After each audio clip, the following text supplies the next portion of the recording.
नमस्कार मंडळी. अवधूत चिंतन श्री गुरुदेव दत्त श्री स्वामी समर्थ महाराज की जय. यंदा 14 जानेवारीला बुधवारी ही मकर संक्रांत आलेली आहे. हा खूप दिवसानंतर असा योगायोग आलेला आहे किंवा दुहेरी योग आलेला आहे असं आपण म्हटलं तरी चालेल. कारण या दिवशी मकर संक्रांत आणि एकादशी ही एकत्रच आलेली आहे आणि हा जो योग आलेला आहे तो अतिशय शुभ असा मानला जातो. आता मकर संक्रांत आणि एकादशी ही एकत्र आहे म्हणून यावर्षी आपण ही साजरी करणार आहोत. बघा 14 जानेवारी 2026 रोजी दुपारी ठीक 3:06 सूर्य हा मकर राशीत प्रवेश करणार आहे. बघा आपण संक्रांतीचा जो पुण्यकाळ आहे तो 14 जानेवारीच्या दिवशी दुपारी 3:06 पासून ते सूर्यास्तापर्यंत असणार आहे. म्हणजेच 6:20 हा पुण्यकाळ असणार आहे.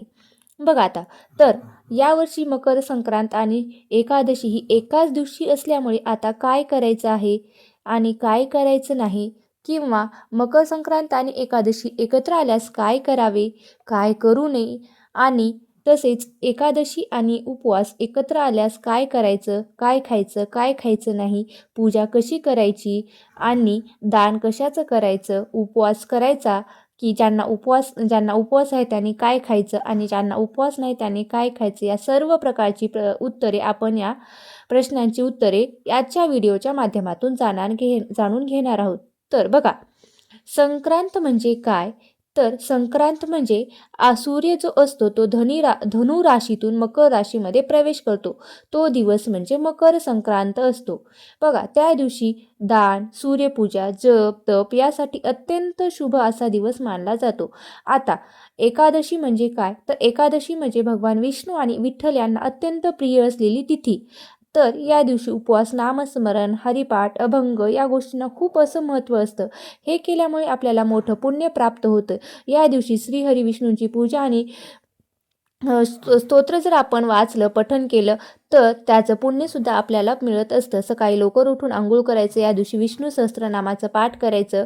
तसेच केल्यामुळं काय होतं तर आपल्या घरातील नकारात्मक ऊर्जा नाहीशी होते. जर तुम्ही हरिपाठ वाचला तरीही चालतं. तुमच्याजवळ जर कुठे विठ्ठल रुक्मिणीचं मंदिर असेल तर तुम्ही जाऊ शकता. जाऊन तेथे विष्णूचं मंदिर असेल तर तेथे सुद्धा जाऊन तुम्ही तिळगुळाचा नैवेद्य अर्पण करू शकता. तिळगुळाचे लाडू असतील, तिळगुळाच्या वड्या असतील ते सुद्धा तुम्ही ते देवाला नैवेद्य हे दाखवू शकतात.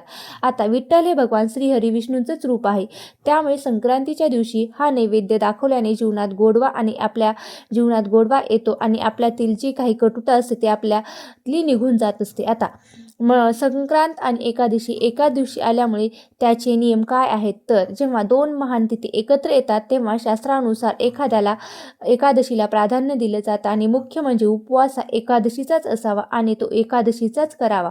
संक्रांतीचे दान व पुण्यकर्म एकादशीच्या नियमात आपल्याला बसवायचे आहेत. आता हा उपवास कसा करायचा आहे, तर तुम्ही निर्जळ उपवास करू शकत असाल तर करा. जर तुम्हाला शक्य होत असेल, जर तुमची मेडिकल कंडिशन तशी नसेल तर तुम्ही निर्जळी उपवास करू नका. पण तुमची मेडिकल कंडिशन जर चांगली असेल तर तुम्ही निर्जळी उपवास करू शकता.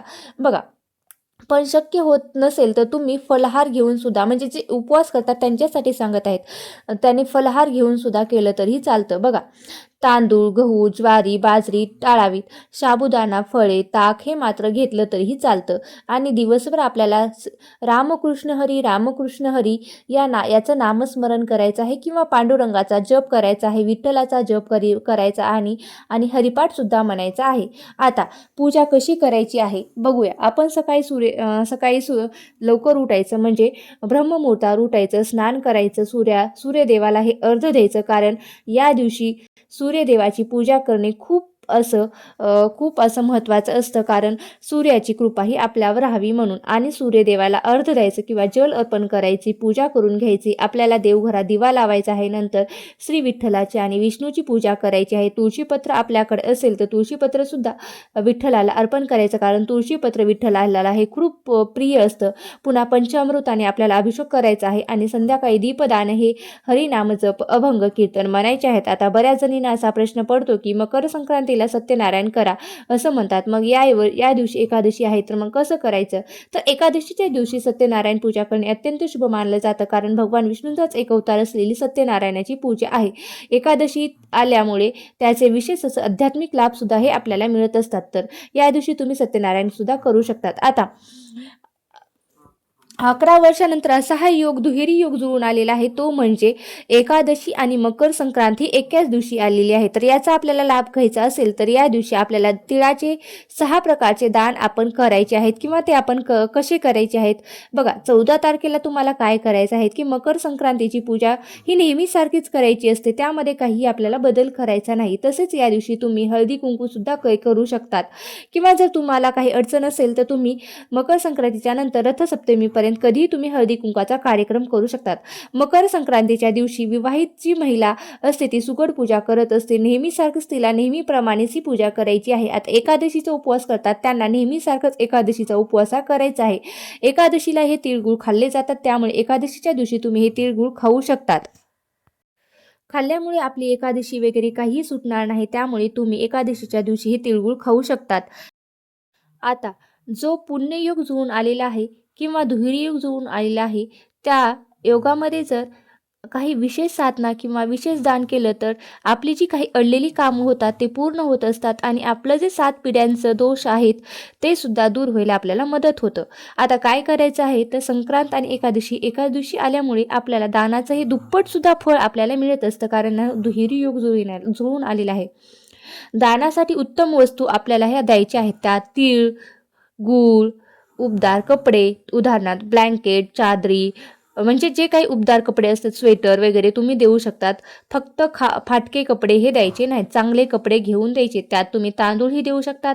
अन्नदानामध्ये तुम्ही तांदूळ, गहू, बाजरी, ज्वारी वगैरे जे काही असेल ते तुम्ही करू शकतात. तसेच गोदान सुद्धा करायचं आहे. दान करताना आपल्या मनात एकच चांगली भावना ठेवायची आहे, देवा माझ्या घरात सुख, समृद्धी, आरोग्य नांदू दे, आणि तुझी माया अशीच आमच्यावर कायमस्वरूपी राहू दे. बघा, सगळ्यात महत्त्वाची गोष्ट म्हणजे या दिवशी केलेला उपवास 1000 एकादशी केल्याचं पुण्य हे आपल्याला मिळून देत असतो. म्हणजेच मकर संक्रांतीच्या दिवशी जर एकादशी आली आणि तो जर आपण उपवास केला तर आपल्याला 1000 एकादशी केल्याचं पुण्य सुद्धा मिळत असतं. मग या दिवशी काय करू नये तर मांसाहार करू नये, तसेच मद्यपान करू नये, भांडण करू नये, नकारात्मक गोष्टी बोलू नये किंवा खोटं बोलू नये, दुसऱ्यांची निंदा करू नये, इतरांची निंदा करू नये.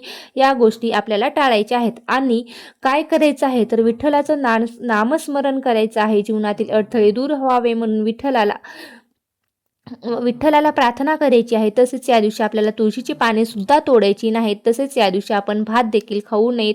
हे तर सर्वांना माहीतच आहे, पण तरी पण मी तुम्हाला सांगत आहे. तसेच तुळशीचे पानं सुद्धा हे आपल्याला या दिवशी तोडायचे नाहीत. जर तुम्हाला तुळशीचे पानं अर्पण करायची असतील तर तुम्ही ते आदल्या दिवशीच तोडून ठेवू शकतात, कारण एकादशीच्या दिवशी तुळशीचे पानं तोडायची नसतात.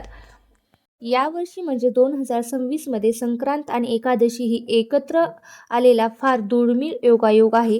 असा हा दिवस आपल्याला अजिबात वाया घालवायचा नाही. त्यासाठी आपल्याला नामस्मरण, उपवास, दान हे एकदम भक्तीने आपल्याला करायचं आहे, आणि आपलं जीवन हे पवित्र करून घ्यायचं आहे. आता ज्यांना उपवास करणं अजिबात शक्य होत नाही, तर त्यांनी जमत नसेल किंवा त्यांची मेडिकल कंडिशन तशी नसेल तर त्यांनी संक्रांतीच्या दिवशी जेवलं तरी काही फरक पडत नाही.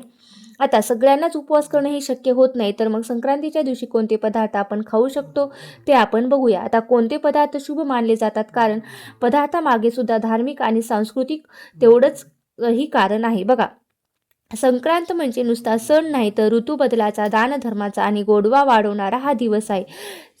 एकादशीच्या दिवशी सुद्धा तिळाचं फार असं महत्त्व आहे, म्हणजे नावातच तिळाचे महत्त्व आहे. त्यामुळे मग तिळाचा 6 प्रकारचे वापर आपल्याला करून घ्यायचा आहे. तर म्हणजे 6 प्रकारे नेमकं कसं करायचं तर तिळाने सकाळी उठताना आपण जेव्हा आंघोळ करतो तेव्हा त्या आंघोळीमध्ये थोडेसे तीळ टाकायचं.